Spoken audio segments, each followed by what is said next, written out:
அடுத்ததாக அதிமுகவுடைய முன்னாள் அமைச்சர் திரு கடம்பூர் ராஜு நம்முடன் இணைக்கிறார். சார் வணக்கம். முதற்கட்ட வேட்பாளர் பட்டியலில் உங்களுடைய பெயர் இடம்பெற்றிருக்கு, வாழ்த்துக்கள்.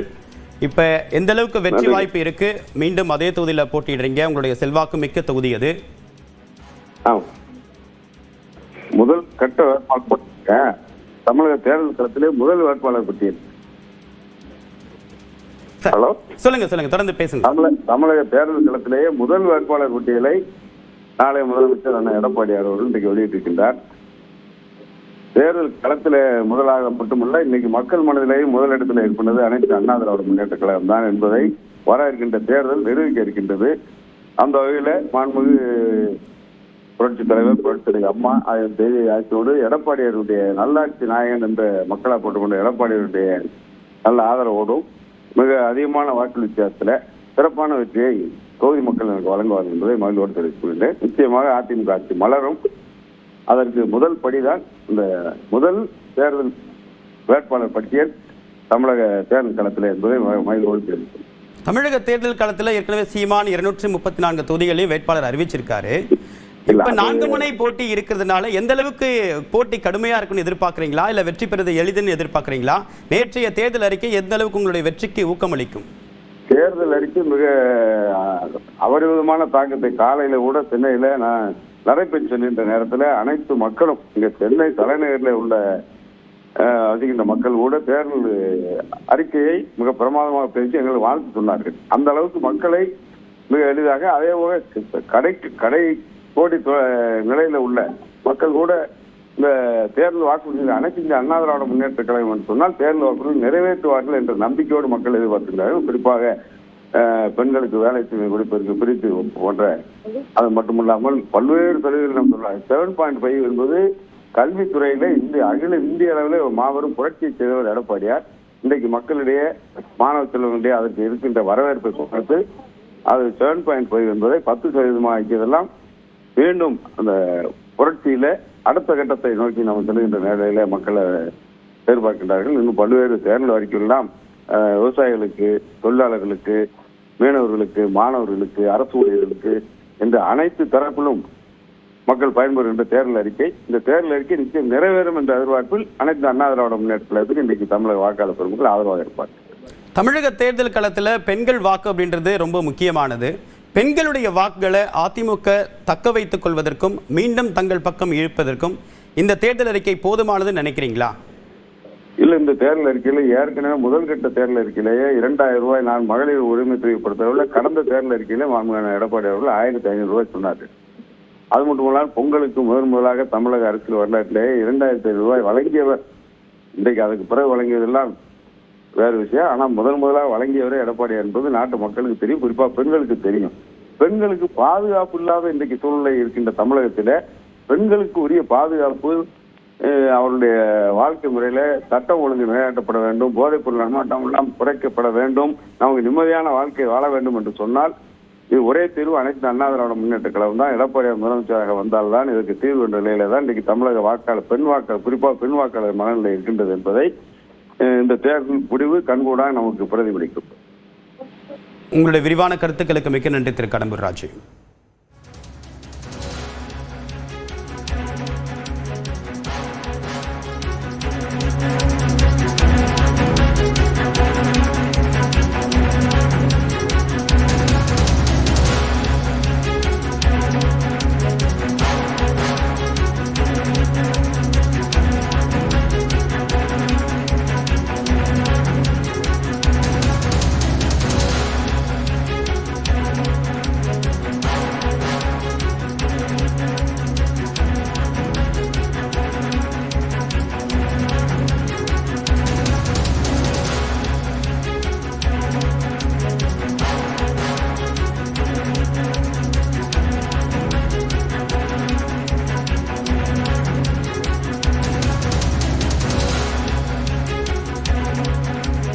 அதிமுகவுடைய முதற்கட்ட வேட்பாளர் பட்டியல் தற்போது வெளியாகி இருக்கிறது. அதில் தங்களுடைய முதற்கட்ட வேட்பாளர் பட்டியல் வெளியாகி இருப்பது என்பது அதில் தங்கள் பெயர் இடம்பெற்றிருப்பது மகிழ்ச்சி அளிப்பதாகவும் வெற்றி வாய்ப்பு உறுதியாக தென்படுவதாகவும் முன்னாள் அமைச்சர்கள் கடம்பூர் ராஜு மற்றும் KT ராஜேந்திர பாலாஜி ஆகிய இருவரும் நியூஸ் 18 தமிழ்நாடு தொலைக்காட்சிக்கு தங்களுடைய நம்பிக்கையை வெளிப்படுத்தியிருக்கிறார்கள்.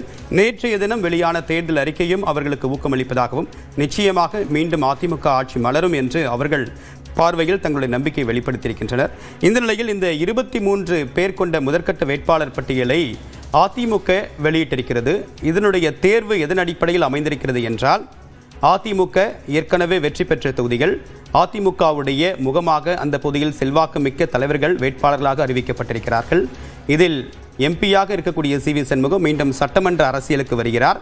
இதே போன்று கடந்த முறை KP முனுசாமி மாநிலங்களவை உறுப்பினராக இருந்தார். அவர் மீண்டும் அதே போன்று தன்னுடைய பதவியை ராஜினாமா செய்து வேப்பனஹள்ளி தொகுதியில் சட்டமன்ற உறுப்பினராக போட்டியிட்டு வெற்றி பெற்றார். அதே போன்ற ஒரு யுக்தியை தற்போது CV சண்முகமும் கையாளுகிறார். அடுத்ததாக அதிமுகவுடைய நட்சத்திர தலைவர்களாக கருதப்பட்ட முக்கிய முன்னாள் அமைச்சர்கள் பலரும் இந்த முதற்கட்ட வேட்பாளர் பட்டியலில் இடம்பெற்றிருக்கிறார்கள். KT ராஜேந்திர பாலாஜி இதற்கு முன்னதாக ராஜபாளையம் தொகுதியில் போட்டியிட்ட நிலையில் அவருடைய சொந்த தொகுதியான சிவகாசிக்கே மீண்டும் திரும்பியிருக்கிறார். ராஜபாளையம் தொகுதியில் கடந்த முறை போட்டியிட்டு அவர் தோல்வியடைந்திருந்தார்.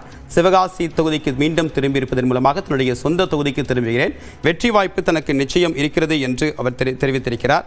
ராயபுரம் தொகுதியில் 5 முறை ஜெயக்குமார் போட்டியிட்டு வெற்றி பெற்றிருக்கிறார். 2 முறை தோல்வியடைந்திருக்கிறார். கடந்த சில நாட்களுக்கு முன்னதாக செங்கோட்டையன், தாவேகாவுடைய முக்கிய தலைவர் செங்கோட்டையன் ஜெயக்குமாருக்கு சீட்டு வழங்கப்படுமா என்பது குறித்து ஒரு கேள்வியை எழுப்பியிருந்தார். இந்த நிலையில் ஜெயக்குமாருக்கு சீட்டு வழங்கப்பட்டிருக்கிறது. ஜெயக்குமாருக்கு சீட்டு கிடையாது, அவருடைய மகனுக்கு தான் சீட்டு என்று செங்கோட்டையன் ஒரு கருத்து தெரிவித்திருந்தார். இந்த நிலையில் தற்போது ஜெயக்குமாருக்கு சீட்டு முதற்கட்ட வேட்பாளர் பட்டியலில் ஒதுக்கீடு செய்யப்பட்டிருக்கிறது. ராயபுரம் தொகுதியில் அவர் போட்டியிட இருப்பது இதன் மூலமாக உறுதியாகியிருக்கிறது.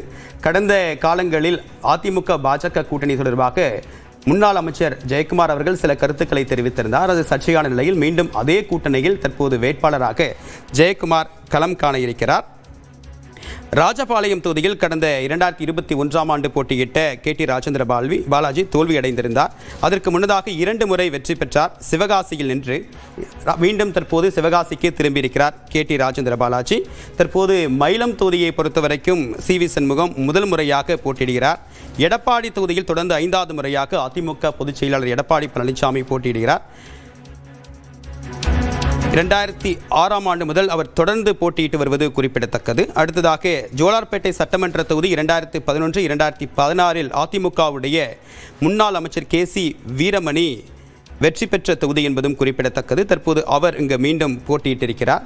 நிலோஃபர் கபில், இந்த பகுதியில் செல்வாக்குமிக்க ஒரு தலைவராக இருந்த நிலோஃபர் கபில் அண்மையில் அதிமுகவில் இருந்து விலகி திமுகவில் இணைந்ததும் குறிப்பிடத்தக்கது. இதன் மூலமாக அந்த பகுதியில் ஒரு கடுமையான போட்டி இருக்குமா என்ற ஒரு எதிர்பார்ப்பும் எழுகிறது. ஏனென்றால் ஜோலார்பேட்டையில் கணிசமான ஒரு இஸ்லாமிய மக்கள் அதிக அளவுக்கு வாழக்கூடிய ஒரு தொகுதி. அந்த இடத்தில் தற்போது நிலோஃபர் கபில் அதிமுகவில் இருந்து விலகி அவர் முன்னாள் அமைச்சராக அதிமுகவில் இருந்தவர், தற்போது அவர் திமுகவில் இணைந்திருக்கிறார். KC வீரமணி இந்த இடத்தில் போட்டியிடுவது என்பது மீண்டும் ஒரு போட்டியை கடுமையாக்கும் என்ற ஒரு எதிர்பார்ப்பும் இருக்கிறது. அடுத்ததாக முன்னாள் அமைச்சர்கள், சுகாதாரத்துறை அமைச்சராக இருந்த விஜயபாஸ்கர், போக்குவரத்துறை அமைச்சராக இருந்த விஜயபாஸ்கர் போன்ற பலரும் இந்த வேட்பாளர் பட்டியலில் இடம்பெற்றிருக்கிறார்கள். இந்த போட்டி என்பது இன்னும் பாஜக உடைய வேட்பாளர் பட்டியலும் அடுத்தடுத்து வெளியாகக்கூடும். தமிழ் மாநில காங்கிரஸ் எந்தெந்த இடங்களில் போட்டியிடுகிறது என்பதை ஒரு உத்தேச பட்டியலும் என்பது வெளியாகி இருந்தது. அடுத்ததாக திமுக இதன் அடிப்படையில் வேட்பாளர் பட்டியலை அதற்கேற்ற வகையில் வெற்றியை உறுதி செய்வதற்கான வியூகங்களை வகுக்கும். தாவேகாவுடைய வேட்பாளர் பட்டியலில் முதல் முறையாக அவர் தேர்தல் களம் காண இருக்கிறார்கள். இந்த மாதிரியான செல்வாக்குமிக்க பகுதிகளில் அந்தந்த பகுதியில் செல்வாக்குமிக்க இருக்கக்கூடிய முன்னாள் அமைச்சர்களை எதிர்த்து வேட்பாளர்கள் நிறுத்தும் போது அதற்கு பலம் வாய்ந்த சரிமுகமான பலம் வாய்ந்த ஒரு வேட்பாளர்களை முன்னிறுத்த வேண்டும்.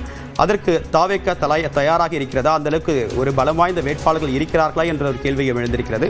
தற்போது தேர்தல் களத்தில் முதற்கட்ட வேட்பாளர் பட்டியலை அதிமுக வெளியிட்டிருப்பதன் காரணமாக தன்னுடைய நட்சத்திர வேட்பாளர்களை களமிறக்கிறது.